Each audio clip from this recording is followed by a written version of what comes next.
What's up, guys? I think I am live, and I'm here to share with you the 5 tips that have made the biggest difference for me in terms of setting my coaching business up. So I really love the client I serve. I'm excited about the problem I solve. I believe in the offer that I sell to people.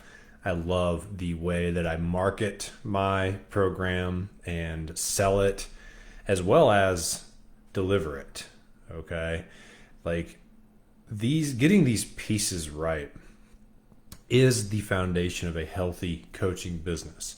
If you've read any of my story, then you know that I spent years and multiple 6 figures looking for answers out there, just in terms of mostly like marketing strategies, sales scripts, funnels, paid ads, webinars. I was sort of drowning in that world of just different marketing strategies, sort of thinking that was the answer to my business. And I was basically in a place where I had shiny object syndrome. I was starting and stopping stuff all the time. I was kind of drained by my business. I was sort of tired of coaching in the niche that I was in, which was real estate. And just getting to the point of being fed up and being like, I don't know how much longer I can do this. I don't see myself doing this for another 5 years. And that's a pretty bad sign. And it wasn't until really in the last year or so that I had the set of epiphanies or insights that I'm going to share with you today that were so big and so groundbreaking that I changed my entire business, rebuilt my entire business from the ground up. And I'm probably 20% of the way through writing a book which details everything that I've learned as a coach and what's important and what is not. That's how inspired I felt by the things that I've learned. And so I want to share those things with you today in this video, just at a high level, because there's a lot to each one, but I want to help you set your coaching business up right, because it's so easy to just see something like, Facebook groups will help you with your coaching business. And then all your energy goes into building this Facebook group. And then a year later, you look up and you might have made some money, you might have made some progress, but you realized, you know what, I hate going live every day. Facebook groups are not like a marketing strategy that's really in alignment with my personality. And to be honest, I'm kind of more interested in mindset, and I'm tired of teaching people how to invest in stocks. And I kind of want to work with a different client. There's a different person that gives me more energy. Then, and I want a different lifestyle. I don't want to have to work 12, 15 hours a day anymore and send cold DMs and make this business work. And so you realize that, like, foundationally, your business is not set up the right way. And like that idea of starting a Facebook group really had nothing to do with your coaching business and the foundation of what makes it healthy and what makes you really excited to wake up and run it every day. And then it also gives you the lifestyle you're after. So I want to go over what are the big 5 steps to setting your coaching business up so that it's in alignment with who you are, okay? Because the business is you, and the business is yours to set up the way you want to set it up. And you don't need to listen to the outside noise. You do not need to compare yourself to anyone else. You need to pave your own way. Did you know that's how Elon Musk thinks?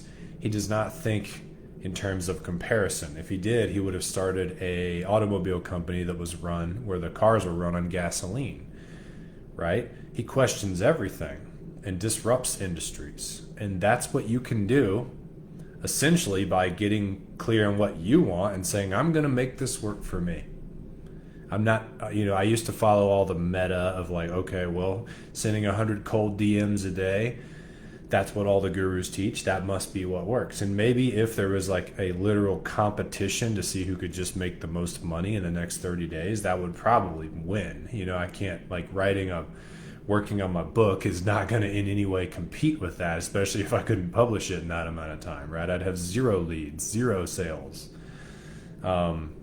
But this isn't a competition. It's like, who are you competing with? It's your life. It's your business. Do you like it? Does it give you the lifestyle you want? Are you willing to be patient enough to let it grow? Instead of like planting a tree and then you're out there pouring fertilizer on it every day, trying to force it to grow really fast, which could cause it to grow in an unnatural, unhealthy way. Some people just need to have more patience and be willing to build a business from the ground up the right way. You could build a house really fast, but I've lost more money in real estate on houses that had foundation issues than any other thing. And so doing everything as fast as possible is not what I am here to tell you how to do. It's not what I recommend you do. And I've always been wired that way, to just go hard and fast, and build, like, how much money can I make this month, next month? That short-term thinking causes a lot of errors. And Sam Ovens, who's one of the gurus, that a lot of people learn from, including me, even sent an email out the other day stressing the importance of delayed gratification and saying that all the losers, the people who fail, are the ones that have short-term mindsets. They just are worried that I got to make 10K in the next 30 days. Okay. That's not like a real vision for a business that's going to change the world. A vision for a business that's going to have impact, and it's going to serve your life too. Okay? So slow down, guys. You guys ready to get into the 5 pillars? All right, I'm going to go over these. I don't know how much detail I'm going to go into each one but I really wish someone had just slapped me in the face like 6 years ago whenever I really became a coach and said, dude, do this. Don't go down that path. Don't listen to all that noise. Do this instead. So here I am, 6 years and hundreds of thousands of dollars in coaching later, to tell you what I've learned. And I've learned from Russell Brunson, Brendan Burchard, Dean Graziosi, like in person at their offices, talking to them face to face. I've been part of some of the most popular masterminds in this coaching guru kind of space. I've digested and downloaded content. I've bought, from everywhere. I bought all the programs, courses, and I'll tell you what matters right now for you as a coach and what really doesn't. Okay? Without further ado, number 1 is finding your ideal client. Okay? Businesses, like, what do they do at the end of the day? What's the point of them? To help people. Right? I mean, it could help like animals, but animals are owned by people. Really, businesses at the end of the day are here to help people. That's it. That's the only reason for a business. I had a friend the other day that asked me, I want to start a business, but I don't know if I should do like products or services. It's like, dude, that's the wrong question. Products and services is just like something you'd create to help a person, but like, who do you want to help? Right? That's the most important question to get right. When I got into coaching, my story was I was in the 9-to-5. I achieved financial freedom through real estate investing. So I thought, well, I got to help other 9-to-5ers achieve financial freedom through real estate. And so I chose 9-to-5ers as my who. The truth is back then, I really, I kind of knew that I enjoyed hanging out with other people who like wanted to be coaches and experts, and they had a passion and a skill set in something. I'd go to a Brendan Burchard event and I'd be around them and I'd just get all this energy. But I didn't really have any idea that I could coach those people, or I didn't give myself permission to. I was like, I can only coach people that are like, further back on the timeline than me. It's just this mental story I made up. So I chose 9-to-5ers. And I coached them for many years. And some of them, maybe 1 or 2 out of every 10 people I coached happened to be that type of person who also wanted to be a coach. And I was like, I loved them and they gave me all this energy and I was excited about our calls. But the other 80%, were just 9-to-5ers, and they were all great men and women. But it was different, right? Like, it was more mundane to help them, and I'd feel more drained after the calls. And that was the writing on the wall right there, of who my ideal client should have been. But it took me probably 5 years to swallow that pill and decide to switch. And I had already been publishing a podcast for, the podcast alone was probably pushing 3 years of consistent content, building an audience of 9-to-5ers that wanted to invest in real estate. So you need to build. We all want to build followers and audiences and all the stuff, right? Email lists, like that is a good long-term thing to do. But what if you built the wrong audience? It's kind of a waste of time, right?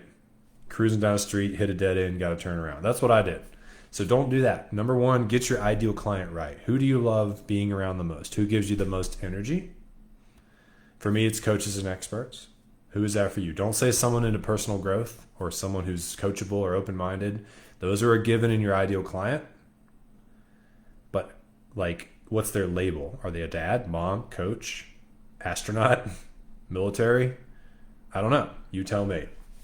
But don't get that wrong, and don't convince yourself that you're not worthy to coach the person you want to coach. Because when we get into the offer piece, I'll show you how you can coach anybody. Okay. So client's number one. Number two is niche. What niche do you want to coach in? Okay.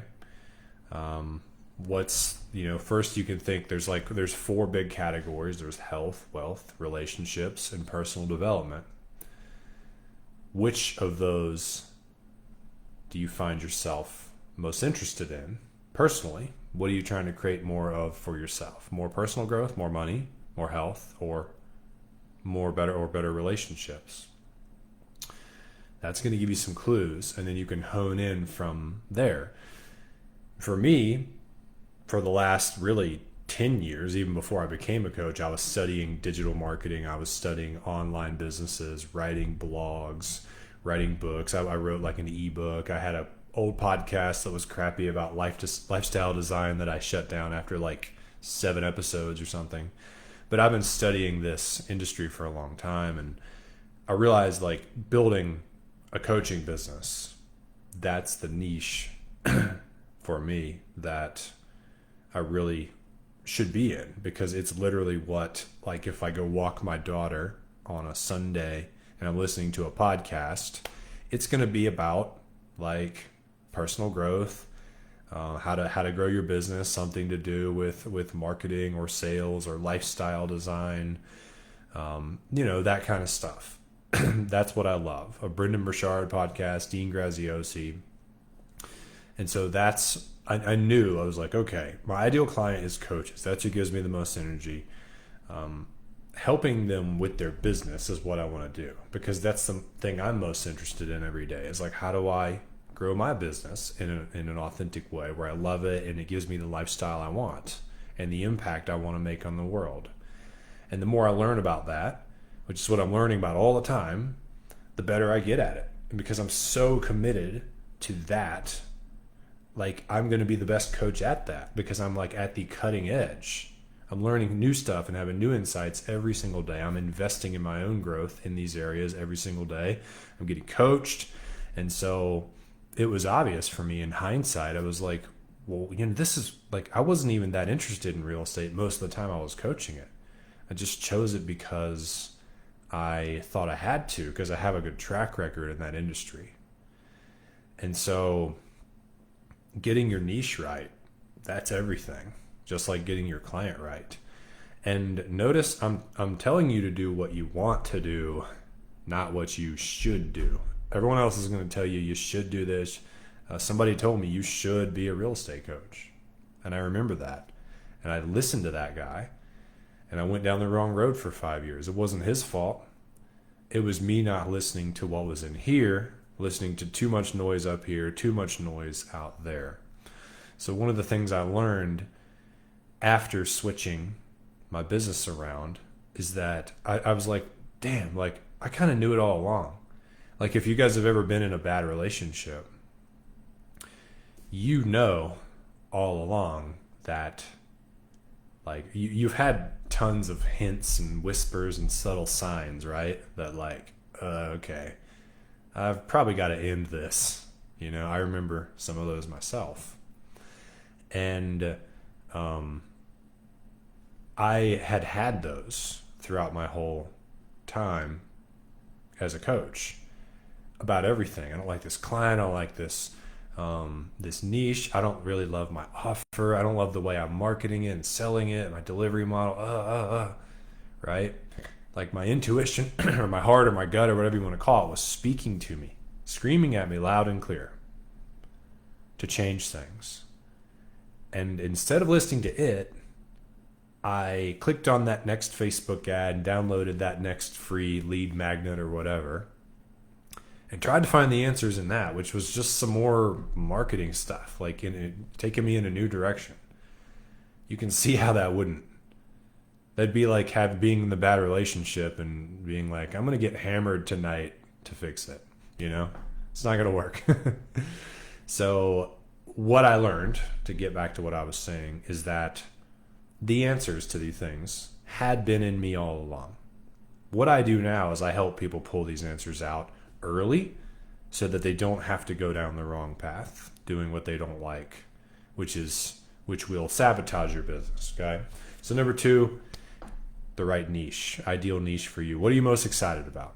What would you be reading in the library if nobody was looking? Those are clues. Number 3 is your offer. Okay. Now, niche and offer overlap, right? Like I help coaches build their coaching businesses, and my offer is, in that sphere too, help you build your coaching business. But I've since switched it to get out of the promise of helping you get your coaching business making $20,000 a month, which I can do and I have done personally for a long time. But for me, that wasn't in alignment. And so I've switched it to helping you set the business up so that you actually really love what you do every day. You're excited to go to work. You don't need to get up and meditate and do affirmations and yell in the mirror and do visualizations to create confidence in yourself that your offer is valid or whatever, because you actually set it up so you can deliver on it. So getting your offer right is critical. And what you need to do is ask what outcomes you find most valuable in life. Okay? If you think that personal growth, or let's say mindset, there's a lot of different words for things, so let's not get hung up on the words. But let's say you think mindset and like personal development stuff is like the best outcome you can give somebody. Well, then if your niche, let's say it's coach, helping someone build a coaching business like mine is, then you'd probably be best served helping people, use their mindset to improve their coaching business. Coaching coaches on mindset so that they can grow their business, right? If money is your main thing, then that would be your offer. For me, what matters to me most is I like waking up and coming to work in a business that I'm really excited in. And then I like to go hang out with my family and go rock climb and snowboard like I'm going to tomorrow. And I love writing, and that's about it. Okay. And so my offer, low key pitching you guys here, but my offer is that exact thing. I help people build a coaching business that they love showing up to, that they love working in. It does not feel like work. They have a ton of energy and alignment with it. And it gives them the money and the freedom to go do the other things that they want to do in their life. Okay? So when you're thinking about what outcome will I promise people, think about what outcome you value the most, because that's going to be the one that you're the best at selling, the one you believe in the most, the one you're going to be the most motivated to get that megaphone, that marketing megaphone, and get it out to the world. Another thing, the second piece of the offer, is it needs to be aligned with what you can really deliver on. I have a client right now who is a beginner real estate investor, so he has not bought a property. He wants to coach beginner real estate investors. Now, how in the hell could he do that without a track record? Well, the truth is he can't. He can't if he wants to promise that he would help them buy their first deal or 10 or whatever if he's never done it. I'm sure there's some ways you could slice that pie, but I don't really believe in that. I think someone should have gotten the outcome before they help other people do it. So what we did is we looked at the big outcome of I want to have a portfolio of properties, which he does too. And his ideal client is that same person. It's him. And we said, well, what pieces of that outcome, what are the pieces that make up that outcome? One of them is picking a great virtual market to invest in, where you can get a house for 30 grand, and rent it for 800 a month, where it's not crazy competitive. And so together, he and I developed a program to help people pick a solid cash flow market to invest in. And this guy's an engineer, and he's really good at analyzing data. And he's been in my real estate coaching program in the past, where I trained him on how to do this myself, actually. And then he went out and did it successfully and identified multiple really good markets. And he really knows how to do this now. And so we packaged that one outcome up for him. And now he's ready to go out and sell that. We just got done with this week. And he feels a high level of confidence in his ability to deliver on that one piece of the puzzle. And he doesn't have to act like he's someone he's not. He doesn't have to lie and say, I'm a successful investor. So can you really deliver? And if not, how can you strip down and find a healthy entry point into the niche you want to coach in? And then from there, you can broaden that offer. As he gets 5 or 10 properties, he can start teaching people the whole shebang. Make sense? So do you love the offer you create? Are you aligned with it? And do you have confidence in delivering it? 2 huge things I see that you need to get right. That's number 3. So we got client, niche, offer. Number 4 and 5, I'm going to go through pretty fast because they're not as deep, but 4 would be marketing and sales.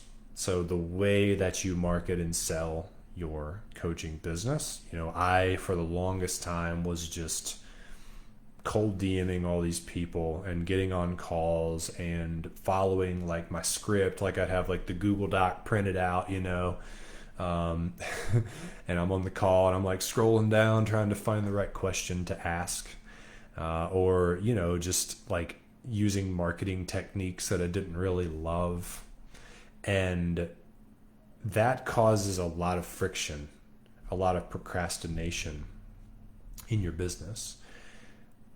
When you go out and you learn a framework from a guru on how to do marketing or sales, and then you go and apply that into your business, if you feel resistance toward that, it could be one of 2 things. One, it's just you bumping up against your comfort zone and you have to put yourself out there. Like if you're unwilling, new coaches I work with sometimes are too scared to post anything on their personal Facebook profile because they think their family's going to judge them or whatever. Like that's just something you have to get over, because you obviously have to put content somewhere. It doesn't have to be your personal profile, but some people are too terrified to ever publish a single thing. Okay. And that's literally just something you have to like get over by doing it. The other piece though, that is more common and it's more long lasting, is trying to do things that don't feel right to you. They don't feel authentic. They feel a bit cheesy or spammy or just not quite you, in order to market and sell. Anybody feel me on this. I can't tell you how many times, I'm watching somebody's like webinar and it's supposed to be the best webinar ever. And so I'm modeling it and I'm on there and I'm saying things like, and if you buy now, I'll throw in this and and I almost feel like one of those infomercial guys a little bit. Like, and it just didn't sit well with me. So I was basically being somebody I wasn't. I was showing up as a different person than I actually am in real life and being fake for the sake of getting a sale, for the sake of hopefully more effective marketing. But can't you guys sniff out when someone's being fake? I mean, you as a human have a built-in tool and it's called your BS detector. And our BS detectors are very strong and very accurate. And I don't think you can get much past a human being. And so that's just another reason to be authentic, is it's going to cut through all the noise of all these people trying to be fake. So when it comes to marketing and sales, I like writing. So most of my marketing comes from writing. I get 2 or 3 people messaging me a week, inbound, warm leads, wanting to talk to me about working together. And it's from the posts that I put on my personal profile in the group and in other groups. And I don't even have really that much engagement or like a big following or anything. The way you write your content really matters, like the way you structure the post. You can't just write anything. But I like writing, so I like going to the coffee shop and doing what is my marketing. I like doing that. That's the key, right? You don't see me on Instagram posting stories about my whole day and documenting my whole life because I hate doing that. And so I'm not giving in to everyone who says, well, you got to do that to succeed. No, you don't. There's plenty of people who built their whole career on the back of a bunch of books they wrote. And that's one of my next steps too, is I'm working on my next book. Will it take longer? Probably. But do I care? No. I would rather it take so long that I ran out of money and had to go get a job than do things that I hated or were inauthentic to me in order to make it work faster and make money faster. Because we all do need to pay our bills, right? But you don't have to make your marketing and sales complicated and be all over the place. You don't have to do all this stuff that you hate. You don't have to do anything you hate. You can't be totally ignorant and ignore all best practices and write some terrible stuff or do nothing at all, obviously. So there's some rules to this. But I'm just telling you that you can be authentic with your marketing. Your sales process can be genuine. I don't ask people a bunch of questions that pigeonhole them emotionally. I just see if it's a good fit for them or not. And they know exactly what the outcome is. So they don't have as many questions or objections. Number 5 is delivery model. Not a huge thing. This is probably the easiest one to get right or to change if you need to change it. But it's just like, if you're drowning in one-on-one coaching and you've been coaching for a long time and you don't have any time to spend with your family, then why don't you pivot to coaching people in a group and using an online course to do the teaching pieces for you, and you just do Q&A, and it cuts your workload down. Like I had a client who was working 30 hours a week with one-on-one clients, and he got down to like 5 by switching everything to a group. And so that allows you to have the lifestyle, right? And pricing is another part. Pricing and delivery is really what I should have called number 5. Because if you're selling like low ticket stuff, it's going to be really hard for you to make enough money to go and live the ideal lifestyle you want to live. So getting the pricing right really helps you serve just a small number of clients at a higher level, higher price. You need less clients. You have less work to do overall. You still make enough money and you have more time. Okay, so pricing and delivery is number 5, and that's really just in alignment with, does it give you the lifestyle? Like, can you work the amount of hours you want to work and then go do what you want to do? Because as much as I love work, I get tired of it. I love pizza, but I can't eat the whole thing, right? I'd get sick if I tried to eat a whole pizza. So too much of a good thing can be bad in this instance. And so you don't want to just work more and more and more. You want the business to produce what you need it to produce in the amount of hours you want to work. So if you only want to work 20 or 25 hours a week and you want to make $100,000 a year, you totally can do that. But your pricing and delivery has to be in alignment with that.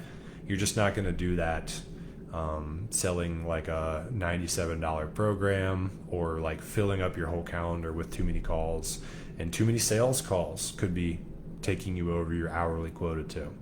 So I hope this helps, guys. I hope this video has really helped you. When you get all these things into alignment, what that will look like for you is having a 10 out of 10 level of excitement to wake up and go and work to grow your coaching business every day. Excitement for that moment when your client pops on that other end of the Zoom call and you see their face and you're like, I love that type of person. I can't wait to help them today.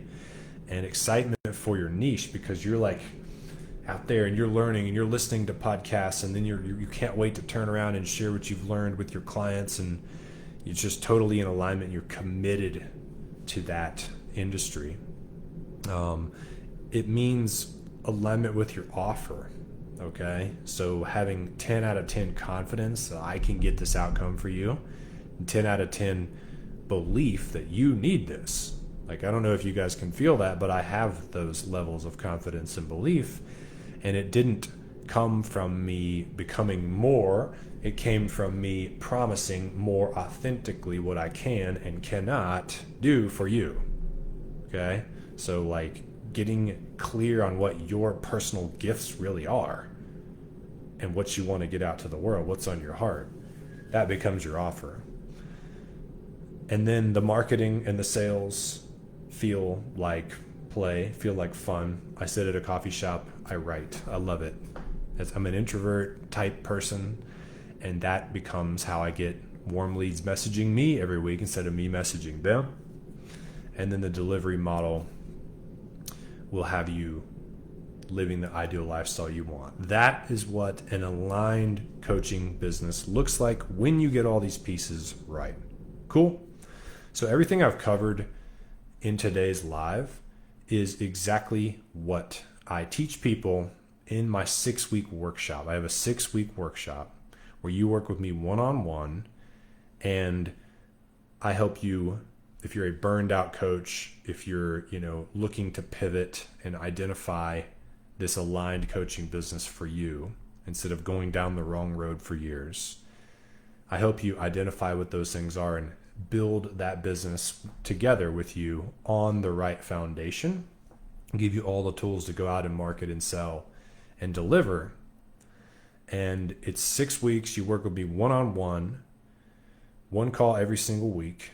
I give you detailed assignments in between the calls. It's very structured. It's an intense program, so you better show up, be prepared to work. To be the best fit for this program, ideally, you will already be making 6 figures as a coach, or be successful as a coach on whatever your terms are. And also have an idea of some, like you've felt those whispers, like, I think I need to change. I think something needs to change. Something's not right with my client, my niche, my offer. It helps. It helps us if you have an idea of what those things are. So just send me a DM if you're interested. We'll have a short conversation. We can do it right on Messenger. We can avoid the call if you want. Who needs another call? And I just need to ask you a few questions to make sure it's a fit for you. And if so, we can get you started right away. I hope this video has been helpful for you guys. I've poured my heart out on here, just sharing some of the deepest insights that I have learned in all my years and all the coaching I've received on what matters and what doesn't. So can you see how once you have these pieces in place, then you can go out and get some cool marketing strategies. You can go learn paid ads. You can pour gas onto a fire that's already lit, and it's a fire that you actually want to spread. Hope that helps, guys. I'm out of here. Have a fantastic weekend. I got to get ready to go snowboard. I will see you guys soon, and let me know if you have any questions. Peace.